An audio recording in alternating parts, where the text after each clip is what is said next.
이렇게 말씀이 그리워 이렇게 이 자리에 모였습니다. 말씀에 더 깊이 잠기기 위해 이 자리에 모였고 말씀으로 힘을 얻기 위해 이 자리에 모였습니다. 주님, 오늘 선포되는 말씀이 정말 마음에 깊이 새겨지고 우리 삶에 또 풍요로운 열매를 맺을 수 있도록 주님 축복하소서. 우리 주 그리스도를 통하여 비나이다. 아멘. 성과 성자 성령의 이름으로 아멘. 참 예수님. 자, 우리 오늘 지난 성령대회 너무 은총의 시간 되셨습니까? 네. 너무 축복의 시간이었죠? 네. 자, 이제 우리 더 은총 상태에 있을 때 말씀도 더 깊이 더 풍요롭게 다가옵니다. 자, 오늘도 우리 말씀을 한 말씀 한 말씀 마음에 새기면서 함께 나누겠습니다. 먼저 35장 33절부터 37절 말씀을 우리 함께 나누겠습니다. 우리 함께 읽을까요? 자, 35장 33절에서 37절. 자, 거짓 맹세를 시작. 내가 맹세한 대로 주님께 해드려라.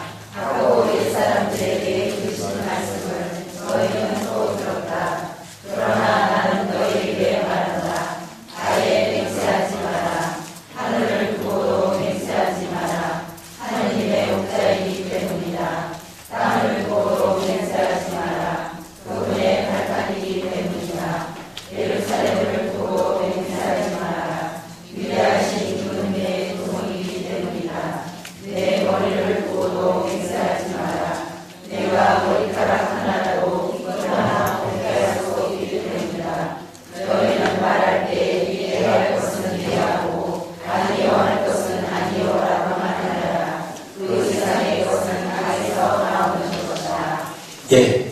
자, 거짓 맹세를 해서는 안 된다. 내가 맹세한 대로 주님께 해드려라 하고 옛 사람들에게 말씀하신 것을 들었다. 그러나 나는 너에게 말한다. 아예 맹세를 하지 마라. 하늘을 두고도 맹세하지 말고 마라. 하느님의 옥자이기 때문이다. 이렇게. 자, 여기서 옛사람 구약에는 거짓 맹세를 해서는 안 된다 이렇게 나와 있네요. 그럼 어떤 맹세는 해도 되죠? 참된 맹세는 해도 된다 이런 부분인데 아예 예수님께서는 맹세 자체를 하지 말라고 말씀하시네요. 그러면 맹세를 왜 우리들에게 어떤 맹세든 해서는 안 된다고 하시죠?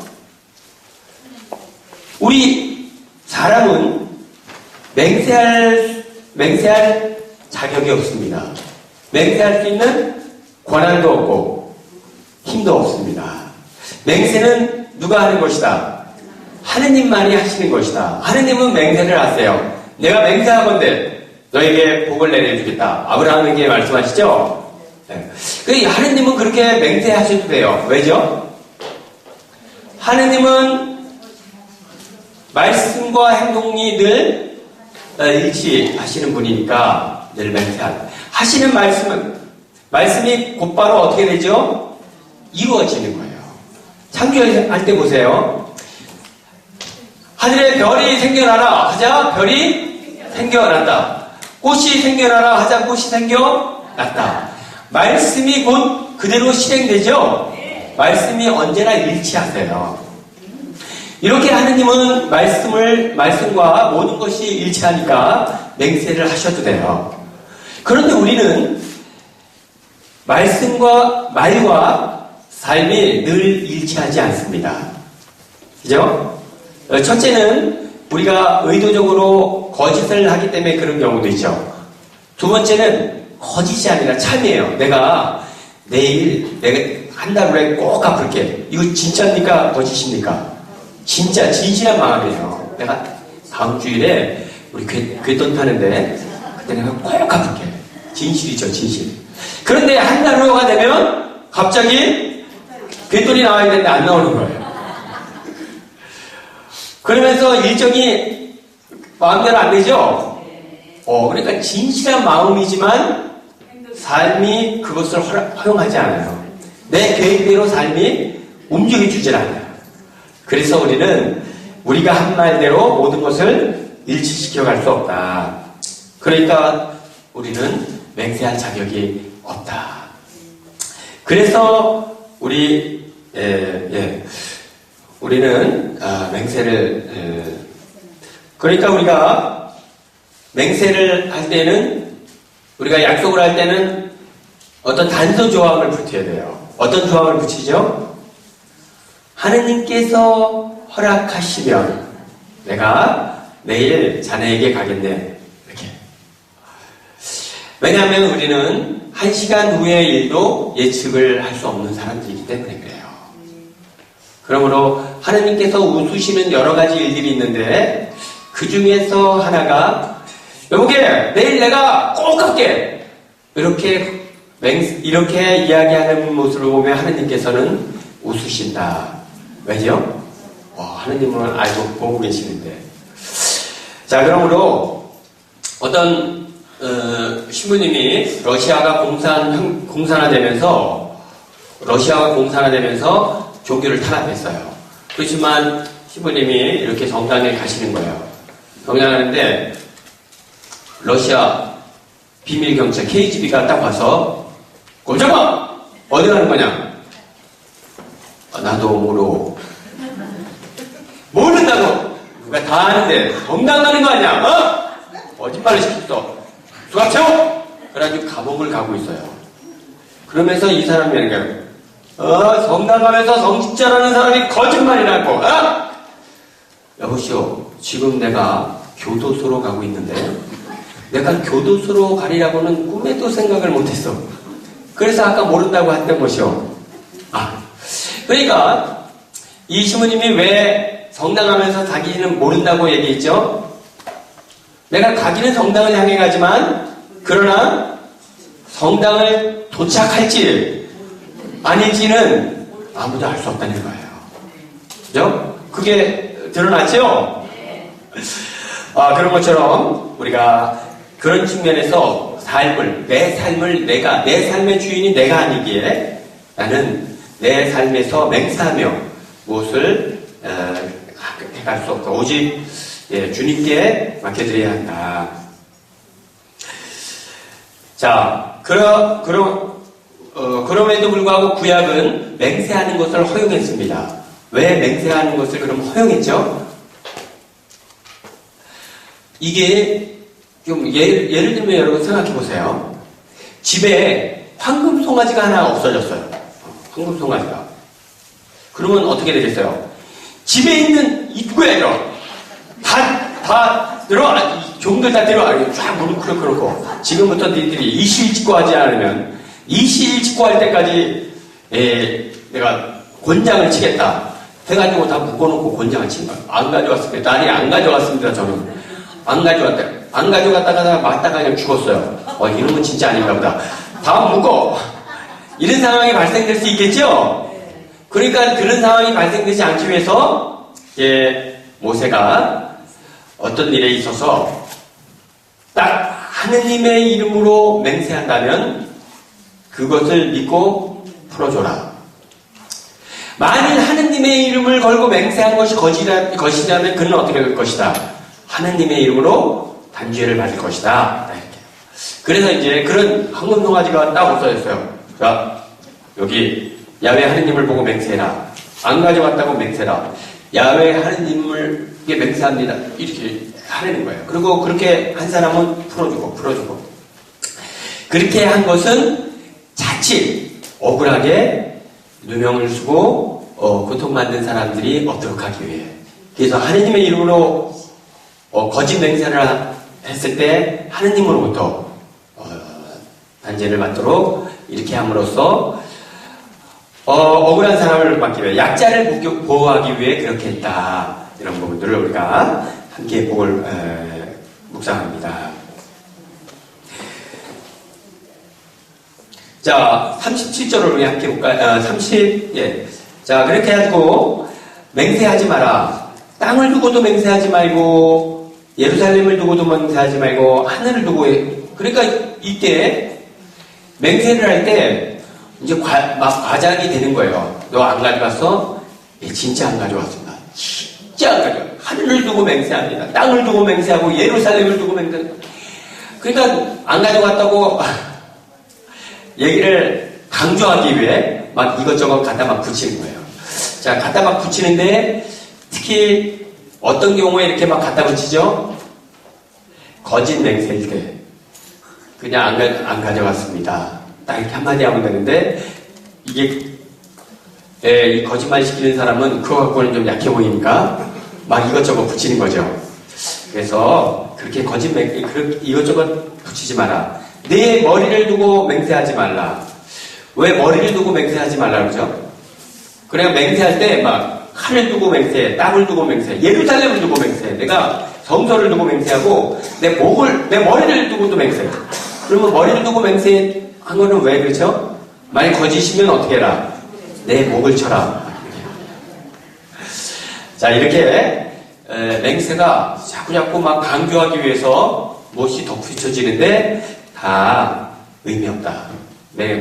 그렇게 한다 해도 내가 한 달 후에 돈을 못 갚으면 내 머리를 두고 맹세한다. 돈을 한 달 후에 꼭 갚을게. 그런다고 해서 갚을지 안 갚을지는 누구만 아시죠? 하느님만 아시는 거예요. 괜히 멀쩡한 목 날리지 말고 그렇게 하지 마라. 자, 그러므로 맹세하지 말라면 어떻게 하면 좋죠? 내가 지금 뭔가를 해야 되는데 한 달 후에 내가 꼭 그 일이 이루어지면 좋겠다. 그런데 맹세는 하지 말라고 그러면 우리가 어떻게 하면 좋겠습니까? 맹세하지 말고 네 삶의 주인이신 하느님께 무릎 꿇고 기도해라. 그렇게 해달라고. 그것이 너의 힘 있는 부분이겠다라는 말씀을 듣습니다. 자, 이렇게 해서 우리 37절을 한번 보겠습니다. 37절. 너희는 시작. 너희는 말할 때 이해할 것은 이해하고 아니할 것은 아니오라고 하느라 그 이상의 것은 악에서 나오는 것이다. 예, 예할 것은 예하고 아니할 것은 아니오. 그 이상은 악에서 나온다. 첫째는 예할 것은 분명히 예할 수 있어야 돼요.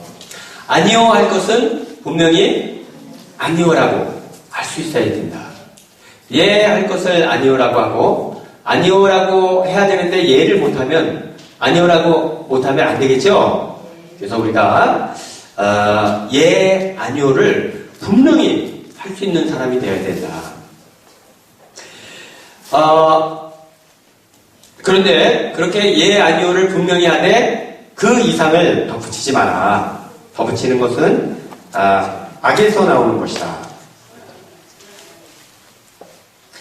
여러분 보면 이렇게 거짓말하거나 사기를 치는 사람들이 그냥 막 말이 많죠. 말이 많죠. 싸움을 할 때도 마찬가지예요. 진짜 싸움에 자신 있는 사람은 자 덤벼라. 딱 한마디 하죠. 자신이 없으면 어떻게 하죠? 덤벼. 자, 지금이라도 늦지 않는다. 너 겁나면 도망가. 지금이라도 잘못했다고 빌면 용서해주겠다.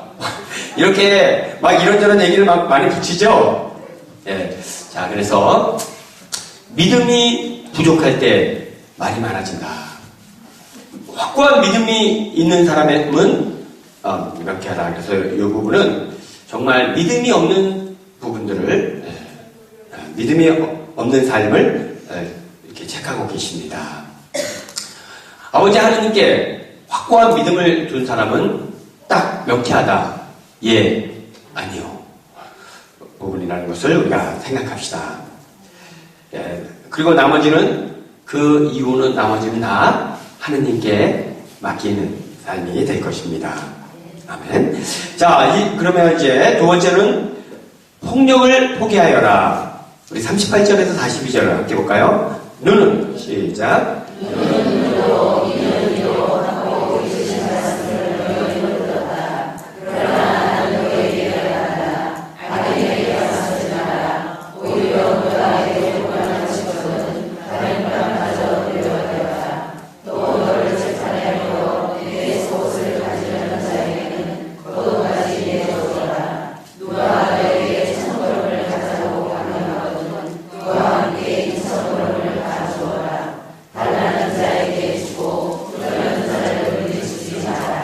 예, 눈은 눈으로, 이는 이로 하고 이르신 말씀을 너희는 들었다. 요게 무슨 복수죠? 동태복수법이라고 그러죠? 그리고 왜 이런 법이 구약에 나왔는지는 지난번에 한번 설명을 드렸죠? 왜 이런 법이 나왔죠? 약자를 보호하기 위해서. 그런다고 한번 말씀드렸었죠? 그런데 종이 실수해서 주인의 눈을 다치게 했어요. 그럼 그 종은 어떻게 되겠어요? 아주 작살나겠죠? 그래서 작살내지 말고 너도 네 눈 다쳤으니까 너도 네 종의 눈만 뽑아. 그것도 너 하나만 다쳤으니까 네 종의 하나만. 이것은 과잉 보복을 막기 위한 약자 보호법입니다. 힘 있는 사람은 진짜 자기 조금 손해본 것을 안 갚음하기 위해 아예 그 집안 전체를 다 쑥대밭 만들어버리죠? 그렇게 하지 말라는 거예요. 자, 그런 측면에서 이제 생긴 법인데, 예수님께서는 나는 너희에게 말한다. 악인에게 맞서지 마라. 오히려 누가 내 오른뺨을 치거든 다른 뺨마저 돌려대어라. 이렇게. 악을 악으로 갚지 말라라는 말씀을. 왜 그렇죠? 우리 안에는 악이 있습니다. 자, 로마서 7장 18절 우리 함께 볼까요? 로마서 7장 18절.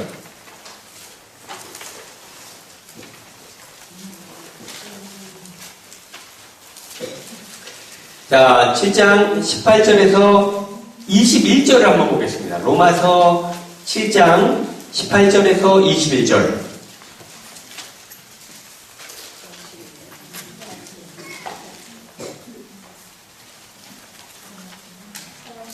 자, 함께 보겠습니다. 사실. 시작. 사실 내 안에 내 기와의 선이 자라고 자라서 나나나나라. 나에게 어딘가 있기는 하지만 그 좋은 것을 하지 못하느라. 선을 바라면서도 하지 못하고 악을 바라지 않으면서도 그것을 상고합니다. 그래서 내가 말하지 않는 것을 하면 그 일을 하는 것은 그 사람이 아니라 내 안에 자리하는 죄입니다. 여기에서 전하는 것을 발견합니다. 내가 좋은 것을 하기를 바라는데도 악이 바로 내 곁에 있다는 것입니다. 예, 악이 어디에 있죠? 내 곁에 있습니다. 내 안에 악이. 그러니까 우리는 세례를 받고 하느님을 우리 안에 모신 사람들입니다. 우리의 중심에는 누가 계시죠? 하느님이 계십니다. 그럼에도 불구하고 우리에게는 끊임없이 악이 우리 안에 영향을 미치고 있다는 거예요. 우리가 완전히 죽어서 하느님 나라 가서 하느님과 함께 하기 전까지는 이렇게 하느님이 내 안에 계시면서도 그러면 악의 영향을 받아요. 이 성전 안에는 누가 계시죠? 하느님이 계세요. 하느님이 계시면서도 여기 또 어떤 놈이 있죠? 사탄이 으르렁대는 사자처럼 먹이를 찾아 돌아다닙니다. 이게 우리의 현실이에요. 자, 이런 현실이다. 그러니까 이제 나는 예수 하느님의 궁전이고 내 안에 하느님이 계시면서도 악의 어떤 영향이 있는 거예요. 각자가. 그런데 여러분, 이 악은 뭘 먹고 자라죠? 미움과 분노, 온갖 죄악을 먹고 자라요. 그러니까 뭔가 내 안에 있는 악이 나로 하여금 자꾸 죄를 짓게 해요. 그래서 그 죄를 먹어야 힘이 나니까. 내가 죄를 짓지 않으면 아주 우울해요.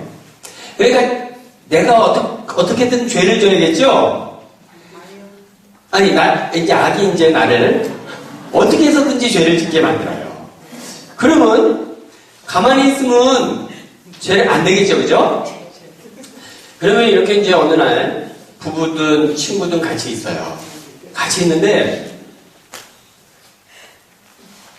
상대방이 갑자기 나에게 자존심 상하는 말을 괜히 하는 거예요. 딱 상대방이 나에게 자존심 상해서 내가 갑자기 분노하고 미움이 확 생겨버렸어요. 그러면 이 미움과 분노를 발생시킨 원인은 어디에 있는가? 어디죠? 누구 어디죠? 악이죠, 그죠?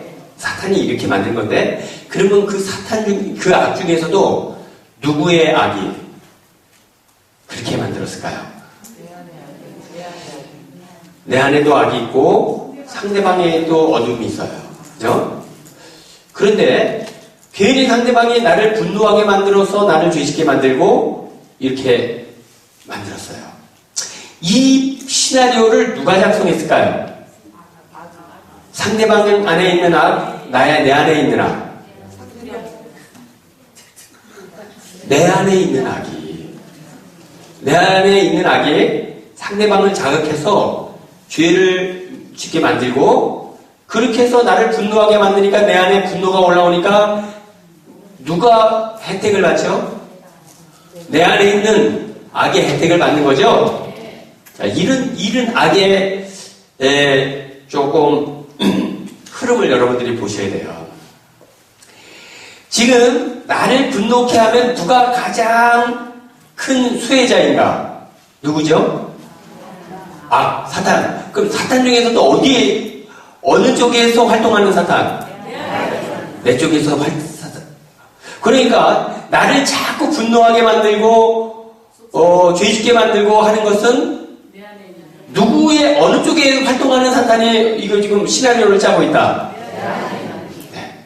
그러니까 괜히 어느 날 있으면서 내 남편이 내 아내가 이 양반이 괜히 뭐 별것도 아닌 것 같고 화내부려가지고 나를 굉장히 힘들게 만든다.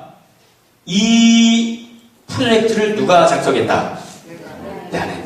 그러니까 상대방을 탓할 게 아니라 누구부터? 이게 내 문제라는 거예요. 내 문제. 자, 그런 측면에서 나를 분노하게 만드는 어떤 상황이 발생했다면 이런 상황으로부터 가장 큰 혜택을 받는 것은 내 안에 있는 악이다. 그러므로 나를 어떻게 해서든지 걸려 넘어지게 하고자 하는 이 악이 이런 부분들을 다 이끌어간다. 그러니까 어떤 상황들이 되면 남을 탓하기 전에 먼저 나를 봐야 한다.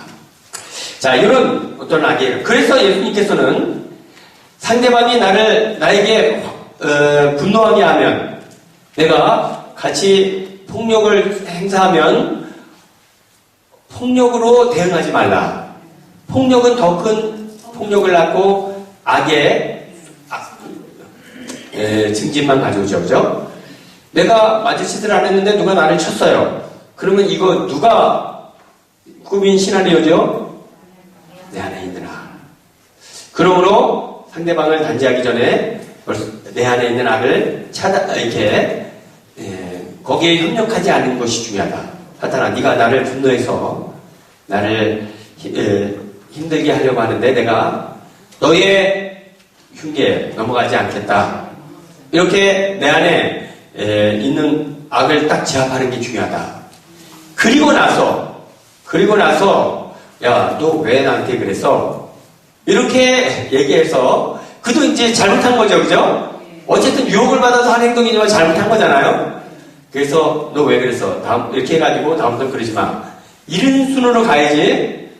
그냥 내 안에 있는 부분들을 보지 않고 먼저 해버리면 이제 계속 악순환이 계속되고 둘 다 파멸이다. 이런 부분이다. 자, 그러므로 그런 부분들을 우리가 좀 이렇게 함께 보면 좋겠다. 이런 부분입니다. 자, 두 번째는, 그런 측면에서 첫째는 눈에는 눈, 이에는 이, 이렇게 하지 말라고 말씀하시고 오른밤을 치면 왼밤을 돌려대라고 말씀하셨는데, 첫째는 그런 악의 흐름입니다.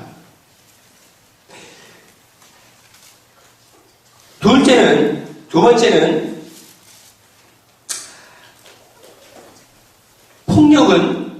폭력을 만날 때 기승을 부립니다.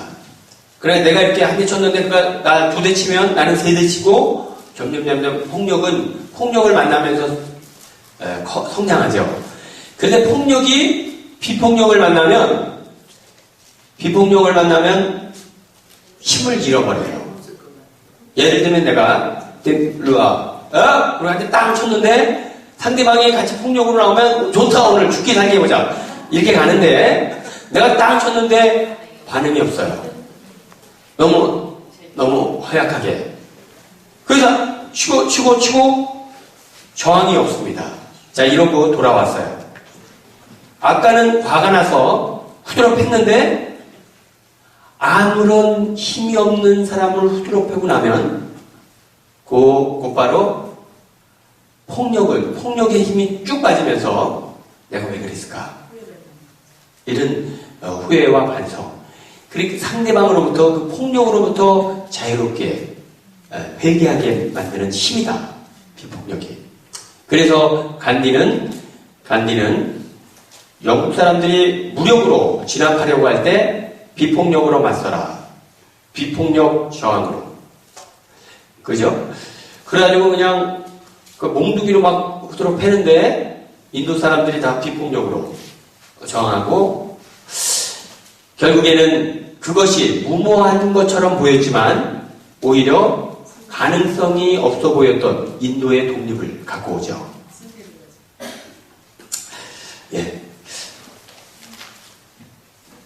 자, 바로 그런 폭력을 만나면 힘을 얻고 폭력은 비폭력을 만나면 힘을 잃기 때문입니다. 그러므로 여러분 저주란 얘기를 이렇게 하는데 어떤 부당한 이 폭력 앞에서 딱 무력하게 보이는 것이 어떤 때 억울할 수 있어요.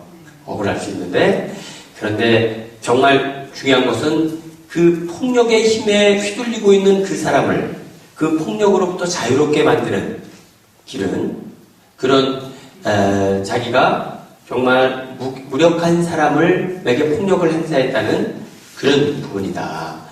그래서 예수님께서는 저항하지 말고 비폭력으로 대응하라고 이렇게 말씀하시네요.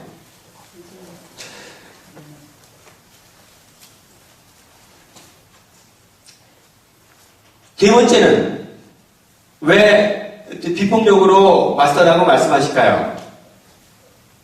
세 번째는 진정 믿음의 사람에게 있어서는 중요한 것은 한 가지뿐이다. 중요한 것은 한 가지. 뭐가 중요하죠? 중요한 것은 오직 한 가지 하느님뿐이다. 우리 삶에 있어서 이런저런 일들이 많이 있죠? 이런저런 일이 많이 있지만 그건 그렇게 중요한 일이 아니다. 돈 문제로 그렇게 많이 욕심같긴 하지만 죽으면 다 놓고 갑니다. 건강 문제로 그렇게 하지만 어차피 시간이 지나면 다 땅속으로 들어가죠. 세상에 그렇게 죽기 살기 하고 길을 써야 할 일은 오직 한 가지. 뭐죠? 주님 한 분뿐이다. 그러니까 누가 내 돈 손해를 냈어요. 그러면 막 화가 나죠. 그죠? 그거 그렇게 화낼 일 아니야. 어차피 이거 다 내 다 빈손으로 갈 거야. 돈 좀 손해봤다고 그렇게 열내지 마.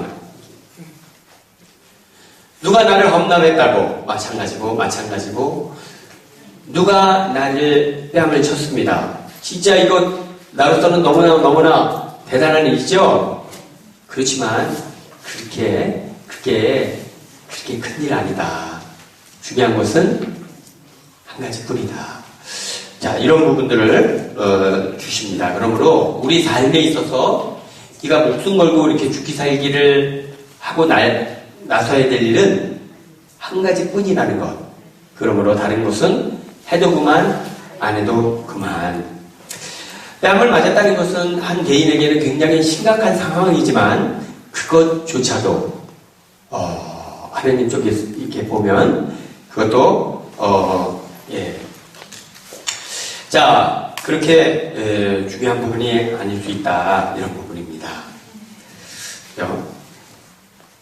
그런 거를 우리가 느끼죠. 그죠? 그 당시에는 정말 세상이 다 뒤집어지는 것 같아가지고 막 화를 냈는데 나중에 돌아보면 내가 왜 그 일 갖고 그랬을까 이렇게 나중에 보면 다 작아 보이죠.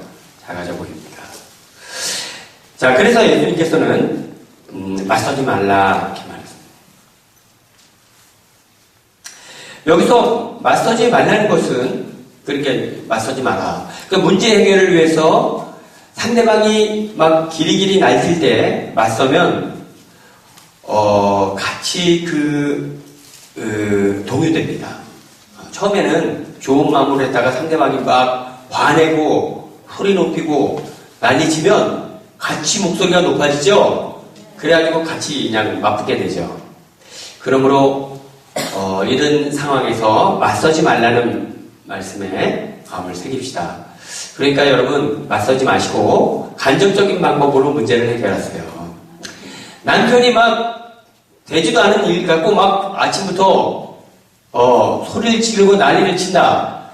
그래서 그 판에서 같이 소리를 치면 그 다음에는 밥상 엎어지는 거죠. 그죠?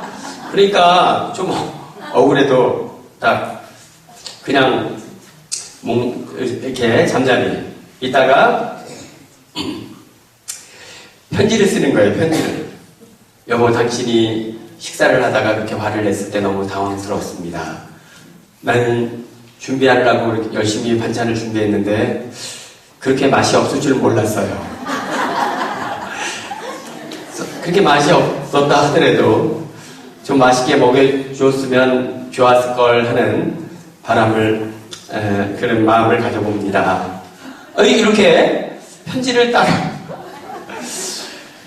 그러면 그냥 그 판에 막 남편이 화를 냈을 때 하고 싶었던 말을 그 타임에 하지 않고 한 타임 늦춰서 글을 써서 그 주머니에 넣어주는 거예요. 그러면 그걸 보면서 남편이 어떻겠어요?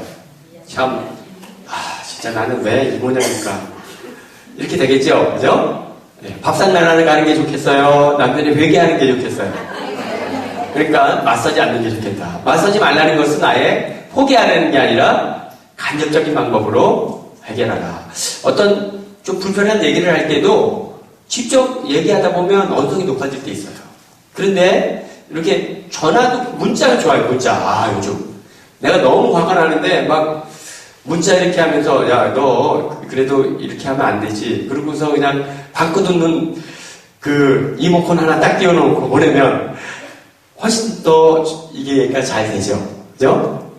그래서 우리 맞서지 말라는 방법은 조금 문제가 심각한 상황이 될 때는 우리 간접적인 방법으로 대화하고 해결하는 방법을 찾는 것도 삶의 지혜가 될 수 있겠습니다. 자, 우리 40절에서 41절을 함께 보겠습니다. 우리 마태복음으로 와서 보자. 40절. 또 시작.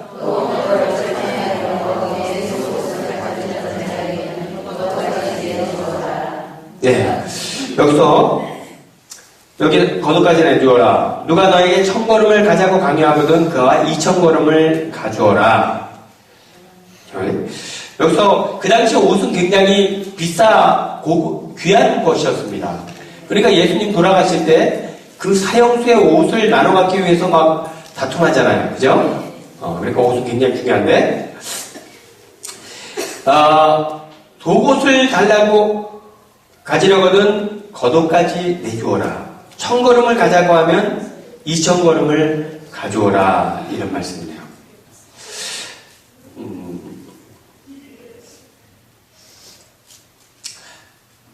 여기서 우리가 나 싫죠? 싫습니다. 나 피곤해서 좀 쉬고 싶은데 야 나랑 좀 오리만 가자.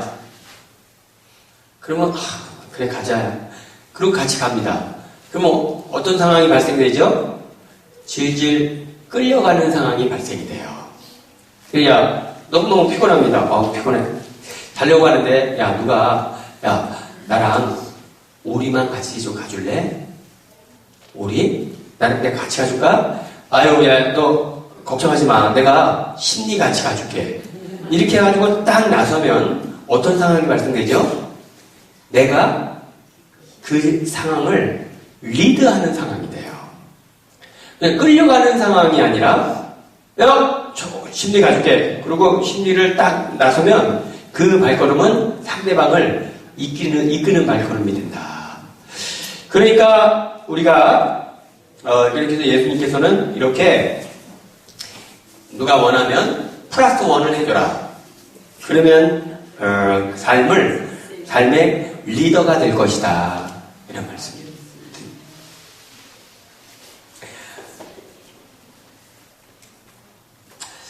예, 그래서 우리 아주 대기업에서도 서비스를 나올 때는 뭘 서비스 이렇게 냉장고가 고장났다고 신고받고 가서 냉장고 주고 나서는 여기 뭐 이렇게 보고서 뭐 좀 다른 거 뭐 또 뭐 이렇게 좀 손볼 거 없습니까? 이렇게 하고 나사라도 하나 조여주고 오고 이렇게 하죠. 예. 그렇게 함으로써 마음을 이렇게 삽니다. 여러분. 예. 그러므로 여러분 인간관계에 있어서 그에게 끌려가지 않으려면 오히려 그가 요청하는 것부터 플러스 원을 해줄 때 그를 이끄는 리더가 될 수 있다. 저도 좀 비슷한 경험이 있는데 제가 우리 이제 신학교 1학년 입학했는데 신학생 때는 시험이 굉장히 긴장이 됩니다. 왜냐하면 성적이 안 나오면 짐을 싸갔거든. 일반 대학은 그냥 나올 때까지 계속 보면 되는데 딱 성적이 안 나오면 F 한 번 나오면 유급하고 연속해서 2번 유급하면 짐 싸갖고 나와야 돼요. 그러니까 이제 시험 때면 굉장히 스트레스를 받아요. 그래서 이제 한 번은 기말고사를 보는데 제가 그때 이제 2학기 때 제가 과대표였어요. 제가 이제 그런 것도 하면서 컸거든요. 그런데 이제 대학에서는 이제 다 많이 그렇지만 시험 기간에 시험이 딱 되면 이 교수님들마다 주로 잘 내는 시험 문제들이 있어요. 이렇게 그런 거 예상 문제를 뽑아가지고 그거에 대한 답을 딱 이제 다 요약하는 거예요. 썸머리 하는 거죠. 그래가지고 이제 그거 공부하는데 미처 이제 시간이 없어서 공부를 못하는 학생들이 이제 있잖아요. 그러면 평상시 공부 열심히 하고 이 수업 시간에 잘 정리해 놨던 학생들이 정리한 노트들이 이제 막 복사본으로 나오기 시작해요. 그러면 그걸 보면 훨씬 효과적으로 이제 공부할 수 있죠. 그래가지고 이제 이렇게 또 공부를 하는데 누가 이렇게 가지고 야 여기 좋은 코덱스가 있는데 이거 좀 복사해서 나눠주려는 거예요. 그러니까 그걸 누가 나눠주겠어요? 과대표니까 이제 저한테 오는 거죠. 그럼 이제 복사해가지고 그것도 이렇게 나눠주는. 또 좀 공부하려고 그러면 또 맡겨서 나눠주고. 이러니까 너무 스트레스가 받는 거예요. 야, 나는 공부 안 하냐, 나는? 너무 막 화가 나고. 그러니까 뭐 공부도 안 되고, 신경질 나고. 누가 막, 이 책상에 있는 누가 조금 걸어오면 뜨끔해. 보면 물 먹으러 가는 거예요. 이런 상황이 되니까 이게 안 되겠어요. 내가 불과 몇 개월 전만 해도 진세를 버렸어라. 깨끗이 한 청춘을 부르심에 바쳤어라. 그냥 소리 높여 외치고 여기 신학교 들어왔는데 겨우 이 복사하는 문제로 내가 이렇게 막 부글부글 끓이고 있으니 내가 이게 뭔가 그래 너무 내 자신이 초라해 보이고 막 공부는 안 되고 너무 막 복잡한 거예요. 저녁 기도 때 이렇게 십자가를 바라보면서 이게 너무나 막 이제 복잡한 거예요. 근데 십자가에 이렇게 달려 계신 예수님께서 제가 이제 그랬거든요. 예수님, 제가 할 만큼 하지 않았습니까? 제가 기본적인 자료 다 복사해서 나눠주고 이렇게 할 만큼 했는데 막 계속 요청이 들어오니까 제가 진짜 어디까지 해줘야 됩니까? 그래서 막 이렇게 하고 있는데 예수님께서 내 앞에서 이쯤이면 되지 않았습니까? 라는 말을 하지 마라. 나는 마지막 피 한 방울까지 다 내주었다. 이 말씀이 딱 느껴지는 거예요. 그러면서 내가 좋다. 내가 하여튼 다 요구를 들어주다 보면 내 공부 안 되고 그러면 천상 1년 한 학기 유급해야 되는 거거든요. 내가 유급하겠다 그럼. 유급하겠어. 오케이. 내가 유급하면 되는 거 아니야. 야, 유급하겠어. 그 마음 가니까 마음이 편하네요. 그래가지고 이제 그다음부터는 찾아다니면서 그 당시에는 이제 신학교는 이제 일반 대학 마치고 들어온 사람도 많고 고등학교 졸업하고 오는 친구들도 많아요. 아무래도 일반 대학교까지 마시고 들어온 사람들이 있거든요. 그런 사람들은 진짜 요약, 정리, 뭐, 착세지어다, 석사 논문까지 쓰고 들어온 사람들. 그런 사람들한테, 형, 혼자만 공부하지 말고, 자료 좀 만들어요. 그래가지고 그냥 자료 받아다가 나눠주고.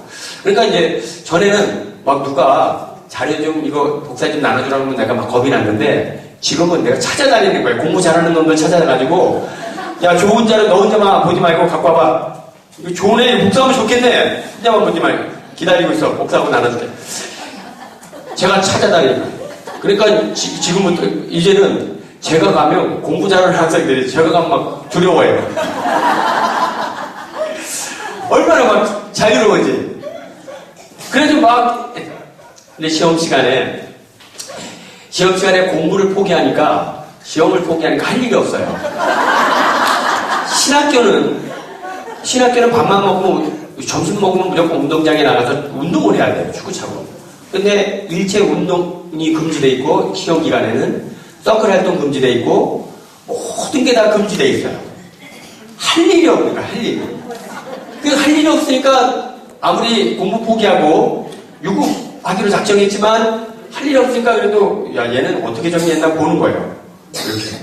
아유 근데 살짝 들여다봤는데 그냥 그게 다 막 머리에 그냥 복사처럼 다 이 암기가 됩니다. 그래가지고 시험을 봤는데 1학기 때보다 성적이 더 잘 나와서 여기서 제가 좀 하나 느낀 거는 내가 해달라는 것만 마지못해 해주니까 막 마음이 질질 끌려가는 거예요. 요리조리 피하고 끌려가는 거예요. 그런데 해달라기 전에 내가 막, 야, 좋은 자료들 없냐? 좋은 거 없어? 너 없어? 막 이렇게 찾아다니면서 막 하니까, 일단 자유롭습니다. 너무 자유롭고, 편안하고, 기쁘고, 자신감이 생기고. 그러니까, 다 같은 상황인데, 막, 공동체를 위해서 내가 막, 야! 막 이렇게 해주니까 막, 학생들이 막, 간식도 갖다 주고, 그래가지고 그런 부분들 오늘 여기 예수님께서 오리를 가자고 하면 하다못해 오리만 가주지 말고 심리를 가져와라. 이 부분은 한번 해보면 합니다. 해보면. 그래가지고 그냥 좀 방만 청소해달라고 그러는데 방뿐만 아니라 그냥 설거지까지 해주고 나면 그 평화로움과 자유로움은 해본 사람만 알죠. 그렇죠? 그래서 +1 해줘라. 이렇게 해서 물론 그 요청하는 거 억지일 수 있어요. 오리를 가자고 하는 게 억지일 수 있고 속옷을 달라는 게 억지일 수 있고 그 오리를 가자는 그 억지를 심리라는 자유로움으로 응답해라. 그러면 삶이 풍요로워질 것이다. 이런 말씀 주십니다. 자 이렇게 하고요. 그러면 우리 그다음 자, 원수를 사랑하여라. 우리 함께 볼까요? 자, 원수를, 내 이웃을, 시작. 내 이웃을 사랑해야 한다. 그리고 내 원수는 미워해야 한다. 우리 주신 말씀을 너희는 들었다.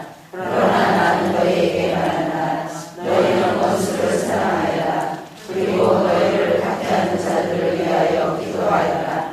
그래야 너희가 하늘에 계신 너희 아버지의 상을 받을 수 있다. 그분께서는 악인에게나 선인에게나 당신에게나 떠오르게 하시고 의로운에게나 미안에게나 길을 내려주신다.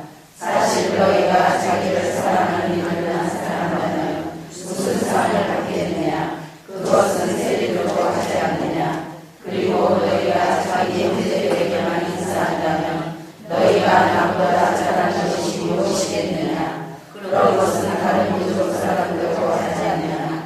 그러므로 하늘에 너희 아버지께서 완전하신 것처럼 너희도 완전한 사람이 되어야 한다. 예, 내 이웃을 사랑하여라. 내 이웃을 사랑해야 한다. 그리고 내 원수는 미워해야 한다. 이게 구약의 원칙인 말씀인데 왜 이런 말씀이 나왔죠? 이것은 약육강식의 사회에서 살아남기 위한 방법입니다.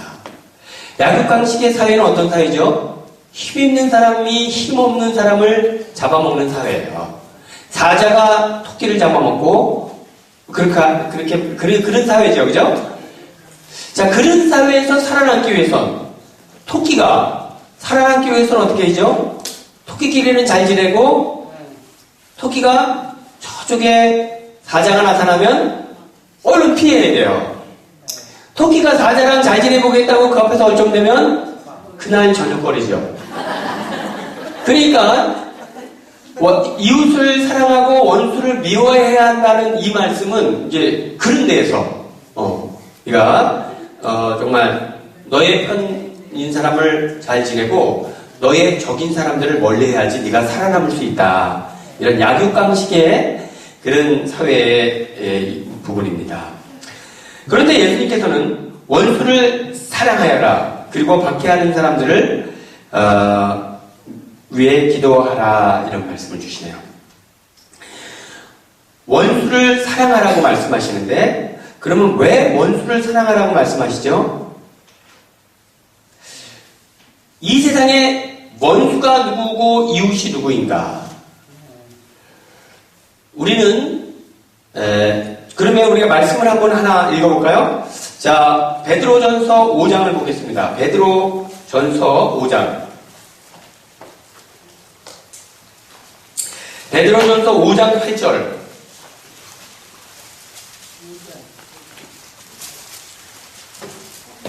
베드로전서 5장 8절에서 9절을 보겠습니다.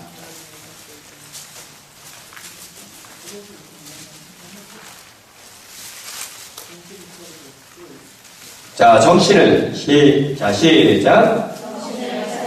깨어 있으십시오. 여러분의 적대자 악마가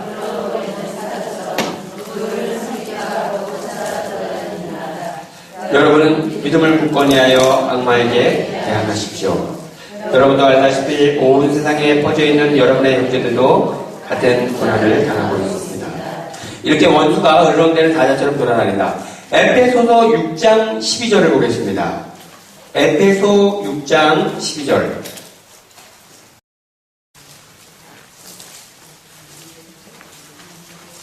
에페소서 6장 12절에서 13절.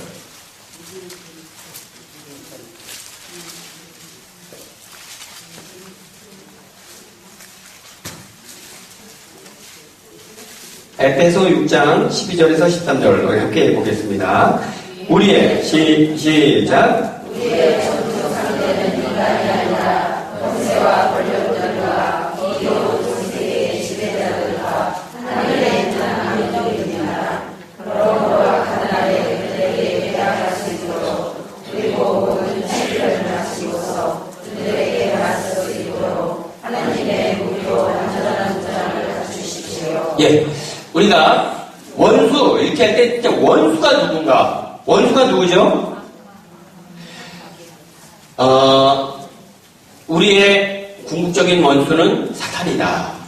그러면 나를 힘들게 하는 그는 누구죠? 사탄의 하수인.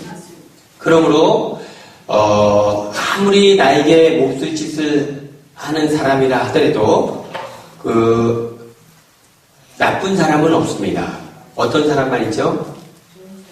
나쁜 짓을 하는 사람만 있어요. 그러니까 나쁜 짓과 나쁜 사람은 구분해야 합니다. 그죠? 그래서 나쁜 짓을 한다고 할 때 그 나쁜 짓은 합작품이에요. 누구와 누구의 합작품이죠? 그 사람과 사탄의 합작품. 그러면 누가 원수이고 누가 이웃이죠? 그 나쁜 짓을 한 사람은 나의 형제고 그 나쁜 짓을 하도록 충동한 사탄은 원수고. 그러므로 우리가 정말 거부해야 될 것은 사탄이고 끊어야 안아야 할 것은 나쁜 짓을 한 사람이다. 이런 측면에서 내가 원수라고 생각하는 그는 원수가 아니라 누구다? 너의 이웃이다. 정말 원수는 누구다? 사탄이다. 이런 말씀을 주세요. 자, 그러므로 우리가 정말 사람을 사랑해야겠고 박해하는 자들을 위해 기도하라. 박해하는 사람들을 위해서 우리가 할 수 있는 일은 뭐죠? 나를 지금 묶어놓고 후드로 패고 있는데 그 사람에게 빵을 줄 수 없습니다. 그죠? 그러나 무엇을 할 수 있죠? 그를 위해 기도할 수 있어요. 이 모습이 바로 예수님의 모습이죠? 십자가에 못 박아서 막 극도의 고통 속에서 이렇게 하고 있을 때 예수님은 아버지 이 사람들을 용서하여 주십시오 하면서 사람들을 위해 기도하고 계세요. 그러니까 그런 측면에서 예수님께서 그를 위해 기도해라. 그러니까 어떤 사람도 마지막까지 포기하지 말라. 비록 너를 십자가에 못 박고 온갖 수치와 고통을 안겨준다 하더라도 그를 포기하지, 그를 저주하지 말고 그를 위해 기도해 주어라. 왜 그를 위해서 기도해 줘야죠? 그는 나의 이웃이니까. 그러면 누가 나의 원수죠? 그를 통해서 나를 못 받게 한 사탄이다. 그러니까 누가 적이고 누가 형제인지를 정확히 알아야겠다. 그래, 제가 이 얘기를 한번 이렇게 했더니 어느 형제님이 그런데 이제 자기 와이프가 자기를 힘들게 하면 여보 잠깐 비교. 사탄 너. 그런다고 해서 한번 웃은 적이 있는데, 예, 그래서 여러분, 우리 누가 적이고 누가 아군인지를 정확히 합시다. 왜냐하면 우리가 어떤 형제를 원수라고 생각해서 미워하면 어떻게 되죠? 내 안에 미움이라는 악이 내 안에 자리 잡게 돼요. 어떤 상황에서. 그러니까 이거는 원수를 사랑해야 하는 것은 상대방을 위해서도 중요하지만 원수라고 해서 내가 미워하면 내 안에 뭐가 자리 잡는다? 미움이라는 악이 사로잡는다. 그러니까 절대로 부정적인 것을 행하지 말라. 그래서 인도에 그 정부 관리들이 온갖 부정부패로 가득 차 있는 거예요. 그래서 가톨릭 연대에서 또 건전한 시민단체에서 이제 시위를 하기 시작했어요. 부패한 정권은 물러가라! 물러가라! 파도 정권! 외치기 시작했어요. 이때 그 캘커타에서 활동하고 있는 수녀님에게도 동참을 요청합니다. 수녀님, 정의로운 사회를 구현하는 일에 왜 수녀님 동참하지 않으십니까? 이렇게 질문했어요. 저는 독재를 타도하자는 시위에는 참여하지 않습니다. 그러나 만일 그들이 이 땅에 평화를 추구하는 시위를 한다면 나는 참여하겠습니다. 라고 이렇게 해요. 왜 그렇죠? 똑같은 사람이 독재 타도를 외치면서 한다면 하지 않겠지만 더 좋은 사회를 위해 평화로운 사회 건설을 위해 시위를 한다면 왜 그렇습니까? 내가 아무리 좋은 지향이지만 독재 정권은 물러가라라고 외칠 때 이미 뭐가 내 안에 자리 잡죠? 분노와 미움. 그 어두움이 내 안에 자리 잡는 거예요. 잡는다는 거예요. 그러나 이 독재 정권을 물리치기 위해 이 땅에 평화를 정착시키자. 이 땅에 진정한 정의 구현이 되기를 소망한다. 이 땅에 정의가 실현되기를 원합니다. 이 땅에 정의가 실현되기를 원합니다. 어쩌면 같은 얘기일 수 있죠? 같은 얘기라 하더라도 부정부패 정권은 물러가라. 이 구호는 내 안에 어둠을 자리 잡게 하는데 정의로운 사회를 구현합시다. 이렇게 할 때 내 안에 선이 자리 잡는다는 거예요. 그죠? 그래서 수녀님은 당신들이 만약 정의로운 사회를 구현하자고 외친다면 내가 참여하겠다. 이렇게 얘기해요. 우리도 마찬가지예요. 자녀들을 야단치고 또 부부싸움을 할 때도 마찬가지예요. 그럴 때 우리가 이런 측면에서 부정적인 용어를 사용하지 않으면 좋겠다. 그래서 나는 아프다 이렇게 표현하지 않고 나는 건강하지 않다. 이게 같은 말이지만 아주 다르다고 해요. 예, 그래서 이게 긍정적인 언어에 부정어를 써서 사용하는 것이 아주 어두운 용어를 사용하는 것보다 좋다. 너는 거짓말장이야! 이렇게 얘기하는 것보다 너는 진실하지 않구나. 이렇게 얘기하는 것. 같은 말이라도 너는 거짓말장이 할 때 이 거짓말장이라는 말 안에는 부정적인 의미가 담겨있고 그 힘의 영향을 받는다는 거예요. 너는 진실하지 않구나. 진실이라는 말은 긍정적인 용어이기에 긍정적인 힘이 내 안에 자리를 잡는다. 그죠? 똑같은 말이지만 이렇게 차이가 있다. 바로 그 부분을 우리가 함께 나누고 있습니다. 자, 45절 우리 함께 보겠습니다. 45절. 45절. 그래야 시작. 그래야 너희가 하늘에 계신 너희 아버지의 자녀가 될 수 있다. 그분께서는 악인에게나 선인에게나 당신에게가 떠오르게 하시고 의로운 이에게나 위하는 이에게나 비를 내려주신다. 예, 이렇게 해서 우리 하여튼 하느님께서 선인이나 악인에게 다 햇빛을 내려주시듯이 그렇게 너희들도 선한 행동을 하는 사람이나 악한 행동을 하는 사람이나 그 사람은 다 우리의 형제다. 그러니까 그를 사랑하라. 그러므로 여러분 우리가 동일화에 사로잡히지 않으면 좋을 것 같아요. 동일화. 나쁜 짓과 나쁜 짓을 한 사람을 우리가 구분해서 볼 수 있다면 우리가 훨씬 더 원수를 사랑하는 데 힘이 되리라고 생각됩니다. 이 동일화는 뭐냐면 이런 거예요. 제가 지금 옷을 멋있는 옷 입고 있지 않습니까? 누가 와 신부님 옷 멋있네요. 이러면 내가 괜히 어깨 힘들어요. 근데 신부님 왜 이렇게 옷이 우중충해요? 이러면 괜히 얹잖아요. 근데 상대방이 우중충하다고 한 것은 뭐죠? 옷. 그런데 내가 느끼기에는 너는 우중충하다라고 알아듣는 거예요. 이걸 동일하라고 하거든요. 그러니까 이것이 우리의 착각입니다. 야, 너 노래 잘한다. 뭘 잘한다는 거죠? 노래를 잘하네. 그런데 알아듣기는 너가 잘한다. 이렇게 착각하는 거예요. 이걸 동일화라고 하는데 이 동일화 때문에 우리가 TV 리모컨처럼 왔다 갔다 합니다.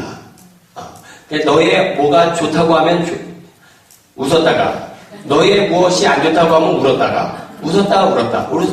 이게 리모컨에 움직이는 TV와 같지 않습니까? 그러니까 이런 어처구니 없는 조작에 휩쓸리지 않으려면 동일화로부터 벗어나야 한다. 누가 옷 멋있다고 하면 그거는 내 옷이 멋있다는 얘기다. 이렇게 좀 구분질 수 있다면 우리 훨씬 더 객관적으로 자신을 바라볼 수 있을 것입니다. 자, 우리 46절을 한번 볼까요? 40, 시작. 사실 너희가 자기를 사랑하는 일을 하는 사람이라면 무슨 상을 받겠느냐? 그것은 세력이 들어오지 않느냐? 그리고 너희가 자기 형제들에게만 인사한다면 너희가 나보다 잘한 것이 무엇이겠느냐? 그런 것은 다른 민족 사람들도 하지 않느냐?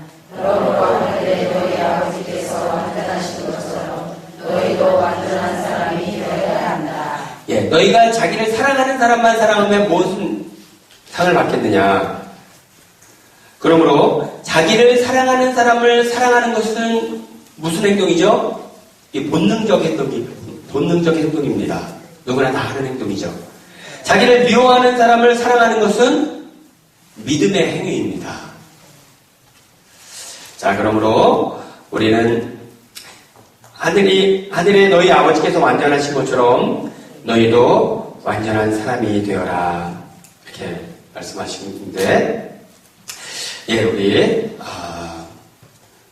정말, 하느님께서는 행위를 보지 않으시고 존재를 보신다.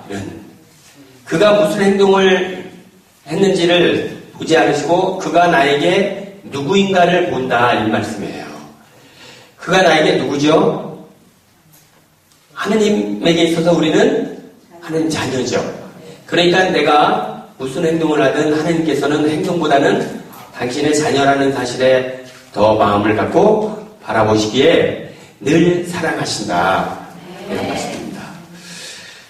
그러므로 우리도 이제 행동이 아니라 그의 존재를, 그가 누구인지를 늘 염두에 두어야겠습니다. 그가 누구죠? 하느님의 소중한 자녀이고 나와 한 몸을 이루고 있는 한 형제라는 것 우리가 생각할 때 우리는 그의 행동에 휘둘리지 않고 그를 사랑으로 대할 수 있을 것입니다. 그래서 사랑이 상황에 따라 움직인다면 그것은 참 사랑이라고 할 수 없겠죠. 그죠? 사랑은 어떤 상황에서든 사랑은 사랑이어야 합니다. 그런 측면에서 우리가 원수를 사랑하라 이런 말씀을 주시는데 그가 한 행동이 아니라 그가 누구인가를 늘 생각하면서 우리 정말 항구하게 사랑하는 우리 하느님의 자녀가 됩시다. 아멘. 우리 잠깐 우리 묵상하는 시간 가집시다. 주님, 오늘 또 주님께서는 정말 원수까지 사랑하라고 우리에게 말씀하셨습니다.